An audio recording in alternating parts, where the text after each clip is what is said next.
Para hoy vamos a continuar con el tema que estábamos viendo. Terminamos en lo que es el condensador sincrónico. Entonces, el día de ayer estábamos diciendo que un motor síncrono, a través de la excitación, es decir, de la corriente que yo le doy al campo, a través de la alimentación de CD que tiene el motor, a través de la excitatriz, eh, yo puedo controlar el aporte de reactivos. Entonces aparece la máquina del condensador sincrónico. ¿Qué es un condensador síncrono? Pues un motor que no voy a utilizar como motor, es decir, no va a mover ninguna carga, no va a tener salida del eje, ¿cierto? Como no va a tener salida del eje, no va a mover ninguna potencia activa, va a estar conectado a la red simplemente para inyectar potencia reactiva. Entonces estábamos hablando de los perfiles de consumo de reactivos, ¿no? Que en una industria puede ser plano, ¿cierto? Puede ser por saltos o puede ser variante en el tiempo. Entonces, cuando el perfil de consumo de reactivos de una planta o una industria es variante en el tiempo, pues el compensador que nosotros coloquemos para llevar ese factor de potencia 1, ¿cierto? Debe ser ajustable. Entonces, dentro de esas tecnologías, pues un condensador solo no es ajustable. Entonces aparece el SVC que ustedes revisaban en electrónica de potencia, ¿cierto?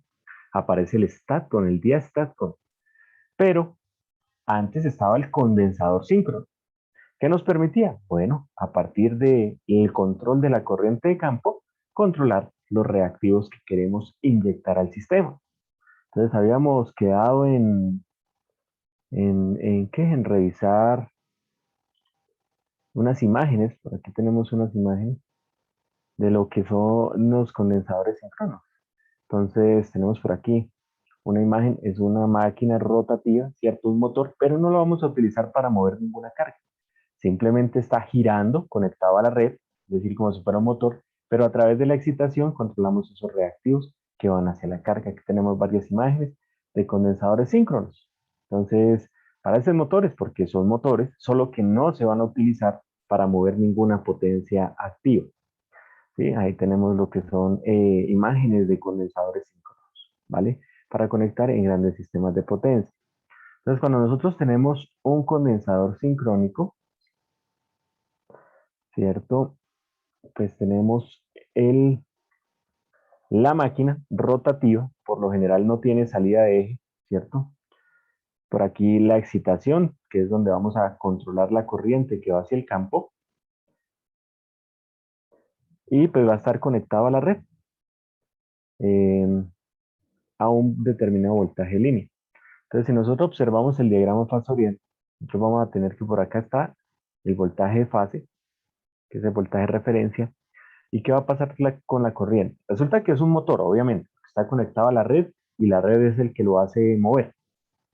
Va a ser un motor, pero ese motor no va a tener salida de eje, no va a tener potencia activa, ¿cierto? De carga que esté moviendo.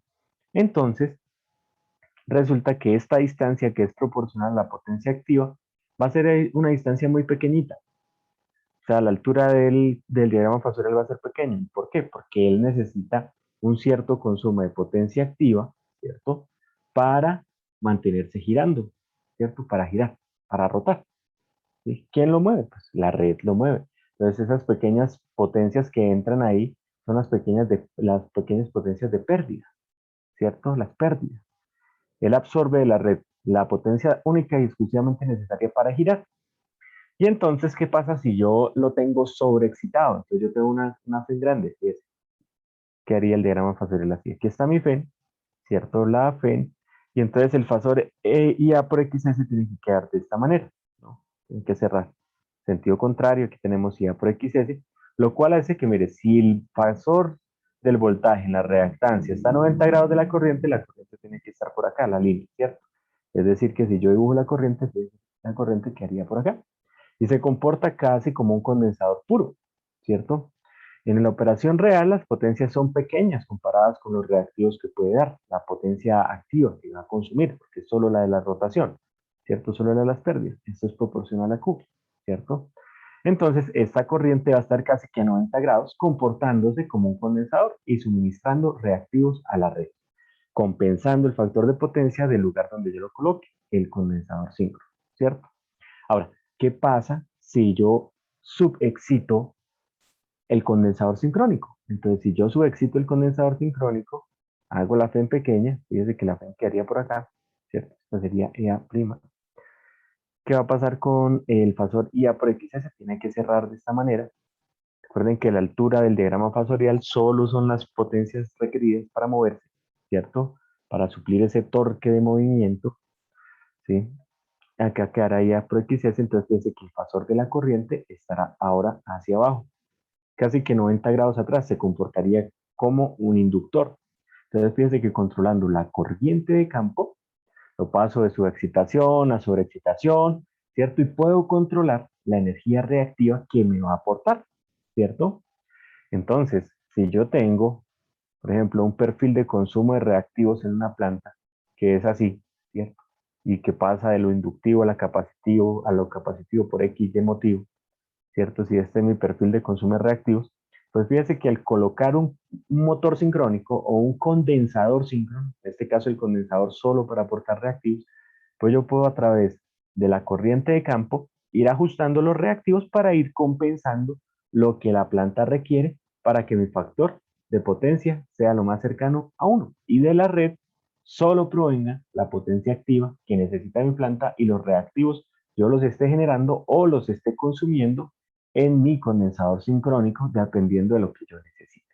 Bien, eso es un condensador sincrónico. Entonces es simplemente la extensión del funcionamiento del motor síncrono a una máquina que no va a mover potencia activa, no va a tener salida del eje del rotor, ¿cierto? Sino simplemente va a estar girando para aportar o consumir reactivos de la red.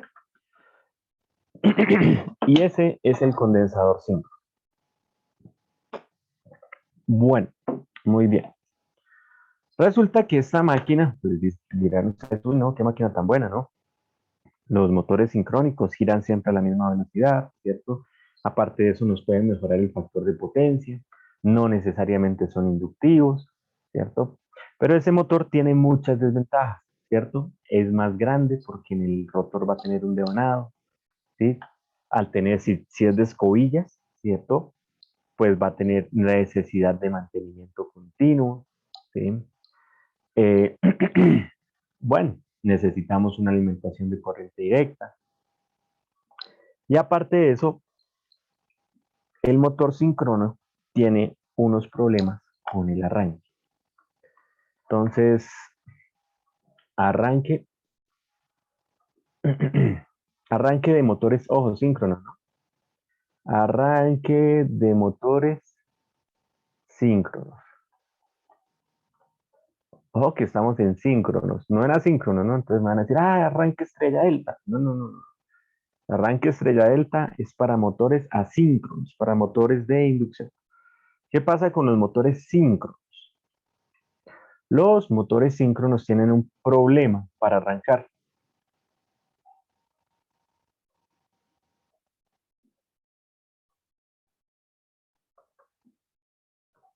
¿Y cuál es el problema en el arranque? Bueno, recuerden que nuestro motor síncrono pues es un estator, ¿cierto? Con un devanado trifásico, un determinado factor de paso, factor de distribución, etcétera. ¿Cómo funciona nuestro motor? Vamos a bajarlo de polo saliente.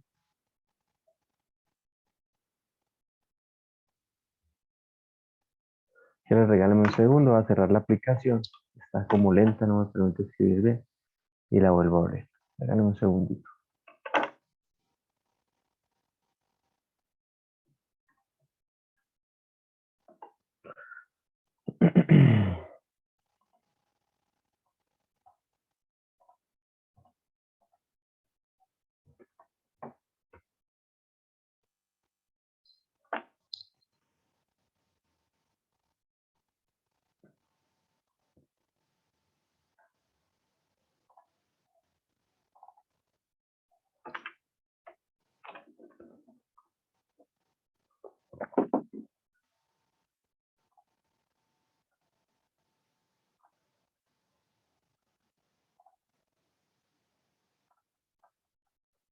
Listo.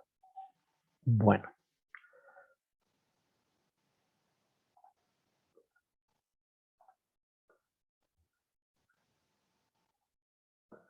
Bien, ¿cuál es el problema con el arranque? Entonces recordemos el funcionamiento de nuestro motor o condensador síncrono. Profe, ¿el motor es el mismo condensador síncrono? No, el condensador es un caso particular del motor, ¿no? Recuerden lo que veíamos ayer. Entonces, ¿cómo funciona nuestro motor? En teoría, nosotros conectamos nuestro motor, ¿cierto?, a la red. La red suministra las corrientes trifásicas que van a alimentar el devanado trifásico, ¿cierto? Y que va a crear en el estator un campo magnético que va a ser rotacional, ¿cierto? Eso lo sabemos, crea el campo magnético rotacional, entonces el campo magnético empieza a dar vuelta. ¿Cuál es el principio de funcionamiento de nuestro motor o condensador síncrono? Cualquiera de las dos máquinas tiene el mismo principio. El campo del rotor, ¿qué va a tratar de hacer? Alinearse con el campo del estator, generando un torque. Y hacíamos torque es igual a KBR cruz BS, o una constante relación BR cruz con el B neto. Cualquiera de las dos, ¿cierto? Son la misma constante, eh, sí, la misma constante de relación. Ahora, eh, ¿qué sucede? Que cuando va a arrancar, pues se supone que el rotor está quieto, ¿cierto? Cuando va a arrancar el motor está quietico, entonces va a arrancar, entonces el rotor está quieto. Los rotores, pues son hechos de material ferromagnético, ¿cierto? Material ferromagnético pesa, tiene masa, y entonces el rotor va a tener algo que se va a llamar, ¿cierto? Se va a llamar inercia, ¿cierto? El rotor tiene inercia. Y como ustedes saben, la ley de la inercia, todo objeto tiende a estar en el estado en el que estaba, ¿cierto? Si usted está quieto y el carro arranca, usted tiende a seguir en la posición que está, después se va hacia atrás. Usted tiende a seguir estando quieto, ¿cierto? Si usted está en el carro sentado y va a cierta velocidad y frena muy rápido, usted tiende a irse hacia adelante, ¿cierto? ¿Por qué? Porque su cuerpo tiende a seguir en el estado en el que estaba, de movimiento, inercia, ¿cierto? ¿Qué va a pasar? Pues resulta que nosotros vimos que la velocidad del campo, ¿cierto? ¿Cuál era la velocidad del campo magnético estatórico? Ah, bueno, la velocidad del campo, nosotros, aquí la velocidad sincrónica, ¿cierto? La misma velocidad del rotor. Y la velocidad sincrónica en frecuencia eléctrica por 120, ¿cierto? Sobre el número de polos. Bueno, cuando nosotros tenemos 60 Hz, dos polos, decíamos 3600 revoluciones por minuto. Si tenemos dos pares de polos, cuatro polos, 1800 RPM. Son velocidades altas. Entonces, ¿qué va a pasar? Cuando la máquina arranque, listo, yo conecto, entran las corrientes, se crea el campo magnético rotatorio, ¿cierto? Y empieza a girar. Pero resulta que el rotor tiene inercia. Para que el rotor empiece a girar, entonces nosotros dependemos de que el campo rotórico siga, ¿cierto? Al campo estatórico que está dando vueltas.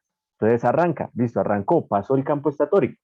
¿Qué tiene que hacer el campo de rotor? Seguirlo. ¿Qué tiene que hacer el rotor? Empezarse a mover para seguirlo, ¿cierto? Pero resulta que esa velocidad del campo es muy alta. Entonces, cuando el campo pasa, la primera vez, ¿listo? Ve el estator, pues vamos a hacer algo acá. Dame un segundo, vamos a copiar esto, ¿listo? Y vamos a pegarlo aquí para poder explicar. Listo, vamos a hacerlo para poder explicar.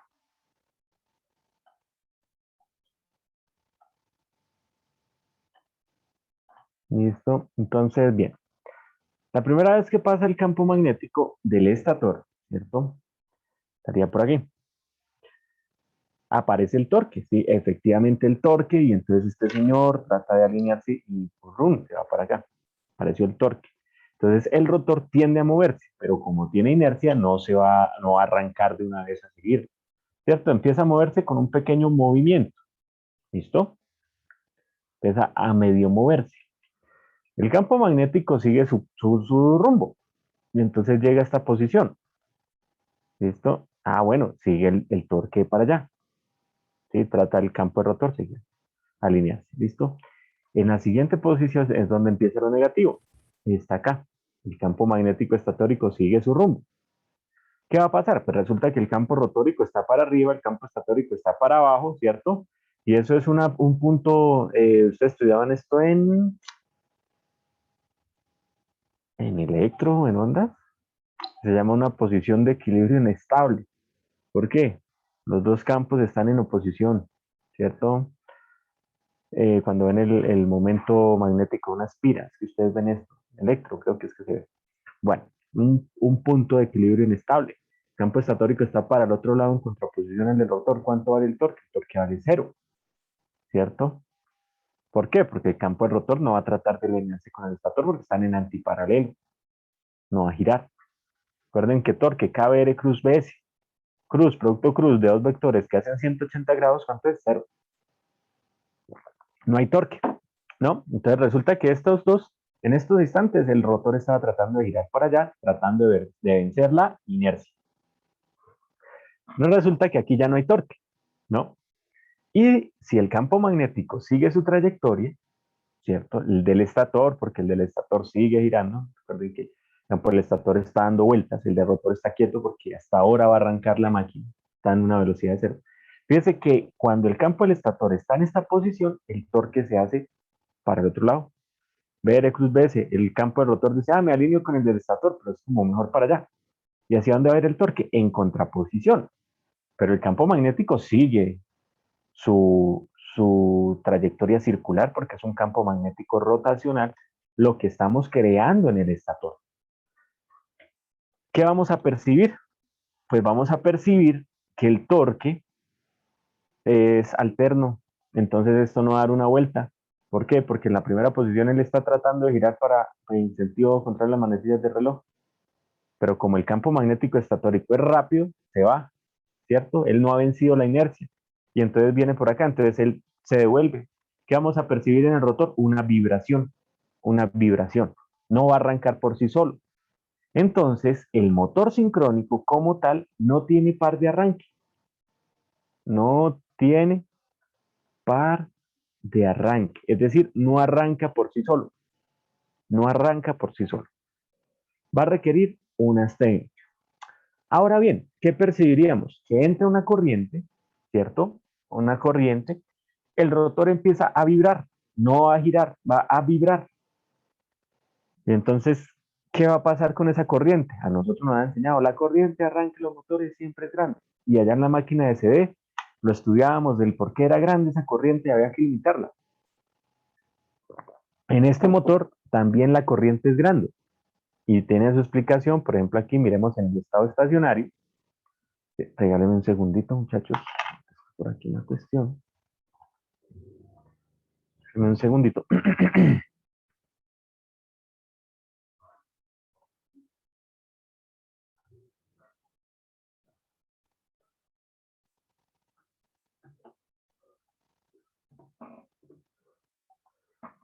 Entonces, mire, cuando nosotros tenemos el circuito de estado estacionario, fíjese que este es nuestro circuito, ¿cierto? Como es un motor, el voltaje de alimentación es el que nos da la corriente, ¿cierto? Entonces yo digo, bueno, ¿quién es la corriente? La corriente es la diferencia entre Bφ menos A sobre la impedancia síncrona, ¿no? RA más X es importa. Esa es la corriente. ¿Qué pasa en el arranque? En el arranque, ¿la FE de qué depende?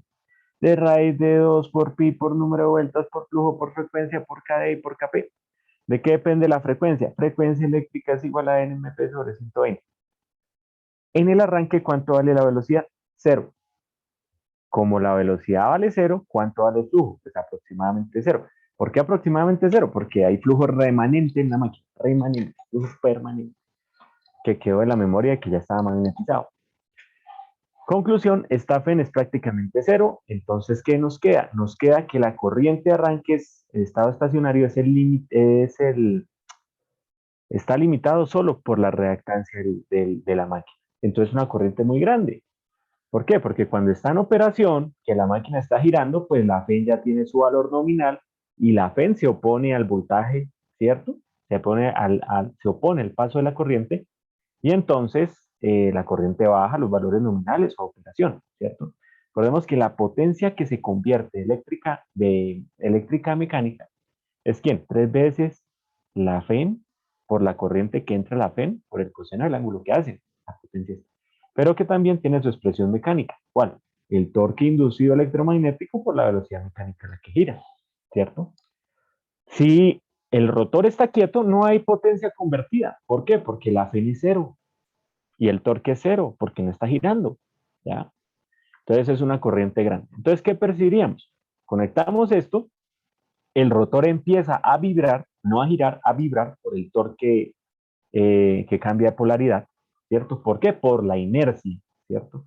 Si esto arrancara de una vez, ¿sí? Pues si no tuviera inercia y arrancara de una vez, pues no había problema. Pero como tiene inercia, no arranca una vez. Entonces eso hace que el rotor empiece a vibrar. Y como la corriente que entra a la máquina va a ser grande, ¿cierto? Porque no hay fe en que se oponga a la entrada de la corriente, la máquina se nos va a ir dañando poco a poco. Uy, profe, ¿cómo así? Y entonces, bueno, como la máquina no tiene par de arranque, pues hay que aplicar unas técnicas de arranque. Técnicas de arranque. Que en la máquina sincrónica, en esta máquina, ¿sí? En la máquina sincrónica, esas técnicas de arranque se usan para que la máquina pueda arrancar. A diferencia,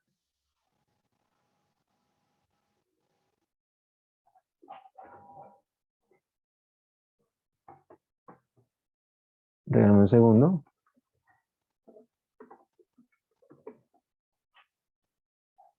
Eh, para que la máquina pueda arrancar. O sea, aquí es para que la máquina pueda arrancar. Listo, pueda arrancar.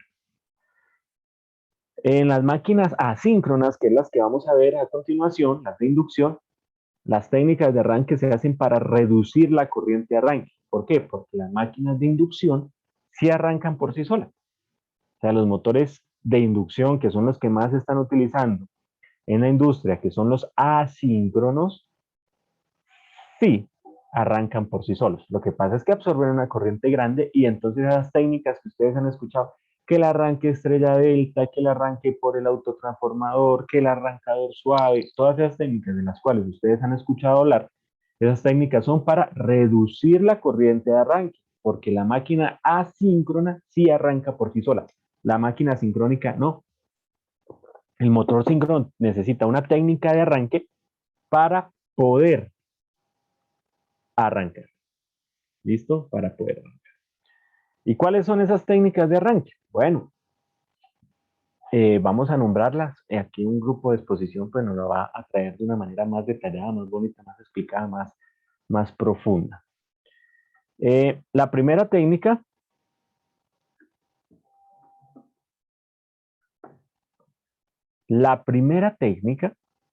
¿listo? La primera técnica de arranque es utilizando un motor primario.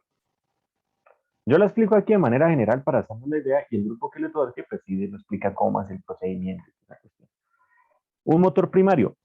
¿Qué significa? Pues fácil. Agarramos el motor, lo conectamos a otro motor, ¿sí? Va a haber otro motor que puede ser un motor asíncrono, ¿cierto? Que nos va a girar la máquina hasta una velocidad cercana al sincronismo, ¿cierto? Y lo vamos a conectar a la red. Entonces, el proceso, pues no lo explican, esta es la máquina sincrónica, el motor síncrono. Entonces, el proceso es parecido o es igual a emparalelar. Recuerden esa metodología que nosotros vimos, ¿sí? De emparalelar. Entonces, ¿se acuerdan que, bueno, que colocábamos que las tensiones fueran iguales, que la frecuencia fuera igual, ¿cierto? Y el método de las tres lámparas y conectamos. Bueno, esto sería lo mismo, solo que nuestro motor va a girar la máquina a una velocidad o a una frecuencia de vacío menor a la de la red. Entonces, ¿cómo va a entrar la máquina? Va a entrar como un motor. Entonces, es ese proceso de emparalelamiento, ¿se acuerdan? En paralelar, que vimos. Pero entonces ahora la frecuencia no es mayor a la frecuencia del sistema, sino menor, para que entre como que, como motor. Recuerda el diagrama de Casa, ¿no? Está el barraje infinito, ¿cierto? Entonces, mi curva característica, ¿sí? Está por aquí. Entonces, si la frecuencia vacío es menor que la frecuencia del sistema, pues entramos como motor. ¿Listo? Utilizando un motor primario. ¿Listo? Segunda técnica, utilizando un variador de frecuencia.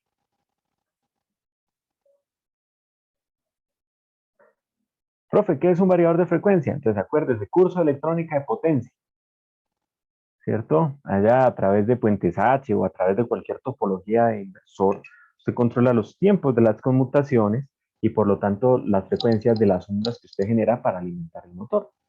Entonces, ¿en qué consiste este método? O sea, aquí lo voy a explicar de manera general. El grupo que le toque la exposición, pues ya de manera detallada lo explica, ¿cierto? ¿En qué consiste el arranque por variación de frecuencia?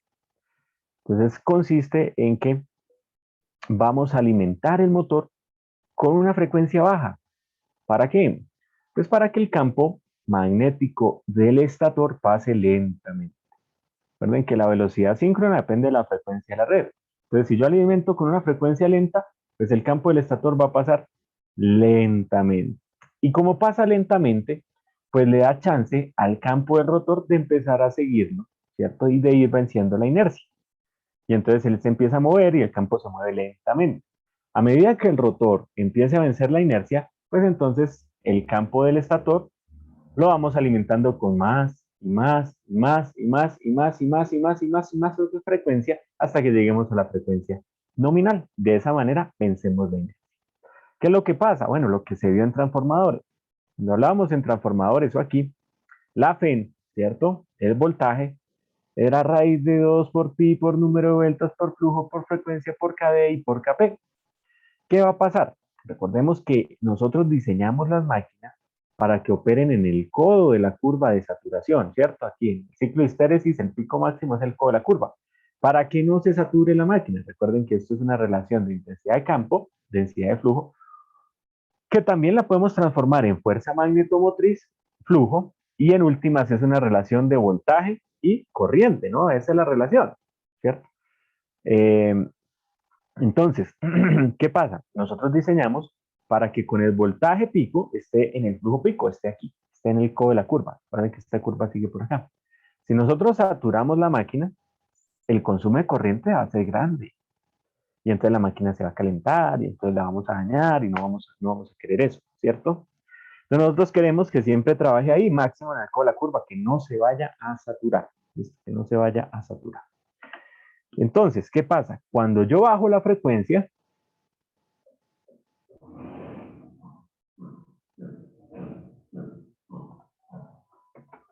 espérenme un segundo, muchachos. Entonces, cuando yo bajo la frecuencia,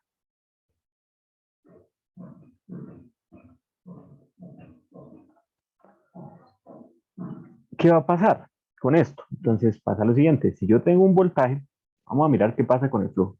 Voltaje, pasemos todo esto a dividir. Raíz de 2 pi, el número de vueltas, ¿cierto? Cada y KP son unas constantes. Entonces, constante, y aquí quedaría la frecuencia y eso sería el flujo. Entonces, fíjense algo bastante importante. También va a aplicar para máquinas asíncronas y control de velocidad. Si yo bajo la frecuencia, ¿cierto? Y dejo el voltaje quieto, pues ¿qué va a hacer el flujo? El flujo va a crecer, ¿cierto? Voy a dividir entre un número más pequeño, el flujo se me va a volver más grande. Entonces la máquina se me va a saturar, ¿sí? Entonces si la máquina es de 60 Hz, si yo la opero a 5 Hz y dejo el mismo voltaje de alimentación, no, el voltaje es de 208, dejo el mismo voltaje, al bajar la frecuencia, dejar el mismo voltaje, el flujo se me va a crecer y voy a saturar la máquina. ¿Y qué va a pasar? Va a entrar una corriente aún más grande. Entonces, para no saturar la máquina aparece uno de los controles más sencillos y básicos, que es el control llamada una ley de control escalar, la ley escalar. ¿Y qué dice la ley escalar? La ley de control escalar para una máquina eléctrica. Dice, bueno, si usted baja la frecuencia, baje también el voltaje. ¿Ya? Entonces, si por acá tenemos la frecuencia nominal y aquí tenemos el voltaje nominal de la máquina, es decir, mi frecuencia es 60 Hz, el voltaje es 208, si usted le va a bajar la frecuencia de alimentación, tiene que bajar también el voltaje para no saturar la máquina. Profe, ¿por qué no empieza desde cero? Bueno, puede empezar desde cero, pero es que si empieza desde cero, a frecuencias muy bajas, pues usted no está alimentando con ningún voltaje y no va a tener torque. Entonces, por eso se coloca aquí un nivel de elevación, ¿cierto?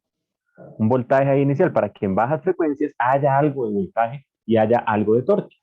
Si lo bajáramos completamente aquí hasta el cero, pues no tendríamos en muy baja frecuencia, no tendríamos ningún tipo de par. Entonces, ¿se satura la máquina? Sí, se satura un poco la máquina a bajas frecuencias. Si la frecuencia es mayor, pues deje el voltaje quieto porque no puede aumentar el voltaje. Ah, bueno, profe, entonces si aumentamos la frecuencia por encima de la nominal, el flujo se reduce. Sí, señor, porque si usted deja el voltaje quieto y el flujo y la frecuencia la aumenta, el flujo se va a reducir, lo cual afecta el torque de la máquina, ¿cierto? Bueno, esa ley de control escalar la aplicamos. ¿Por qué? Porque si alimentamos a la tensión nominal, ¿cierto? Con baja frecuencia, pues vamos a saturar la máquina, va a entrar unas corrientes excesivas y se nos va a dañar. Entonces, ¿qué necesitamos hacer? Reducir frecuencia, reducir voltaje.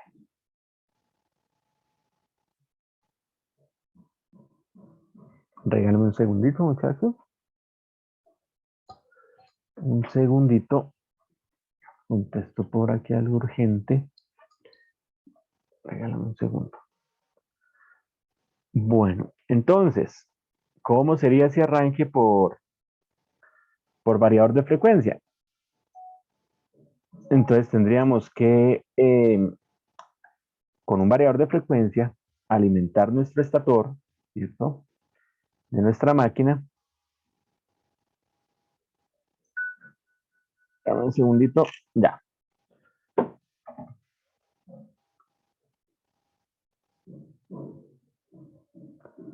Bueno, bien, entonces, ¿qué pasa? Eh, alimentamos nuestra máquina utilizando un variador de frecuencia, ¿cierto? Un variador de frecuencia, alimentamos nuestra máquina con una frecuencia baja, con un voltaje bajo y empezamos a acelerar lentamente, de tal manera que le demos chance a que el campo del rotor se concatene con el del estator y venzamos la inercia. Y empezamos a acelerar hasta que lleguemos a la velocidad nominal. Eh, ¿Cómo se varía la frecuencia, profe? Lo que ustedes vieron allá en electrónica potencia, las famosas, bueno, las técnicas clásicas, ¿no? El PWM. Si usted a través de un puente H o bueno, cualquier topología de inversor, usted invierte una onda de un bus de, bueno, la tensión de un bus de CD, ¿cierto? Y a través de esto, pues hace una onda alterna. Como usted controla las conmutaciones, pues controla la frecuencia, ¿cierto? Usted controla aquí el periodo de la onda y controla la frecuencia. Profe, ¿cómo puedo bajarle el valor RMS? Bueno, haga los pulsos más pequeñitos. Si usted tiene la misma cantidad de pulsos, pero pulsos más pequeños, pues está bajando el valor RMS de la forma de onda, ¿cierto? Con pulsos más delgados. Profe, ¿eso genera distorsión armónica? Sí, uno de los problemas de esto es la distorsión armónica que se genera. Profe, ¿la distorsión armónica trae calentamiento a las máquinas? Sí, también trae calentamiento a las máquinas. ¿Genera problemas en las redes? Sí, también genera problemas en las redes. Pero entonces se suelen utilizar reactores. ¿Qué son reactores? Inductancias en serie para poder limitar un poco esa distorsión armónica. Eso lo verán por allá en suministros. Los reactores en línea. Bueno, esa es la segunda técnica de arranque. Motor primario, variador de frecuencia. Esto es una explicación general. Ya al grupo que le toque las técnicas, pues nos lo explica de una manera un poquito más detallada, más bonita. Nos muestra imágenes de un variador de frecuencia. Para los que no lo han visto, pues lo vean por lo menos en una imagen. ¿Listo? Y el tercero, y el más importante, van a ser los devanados de amortiguamiento. ¿Listo? Y esa técnica nos va a permitir hablar de máquinas asíncronas. Devanados de amortiguamiento, continuamos en 5 minutos, muchachos, porque ya queda menos de un minuto.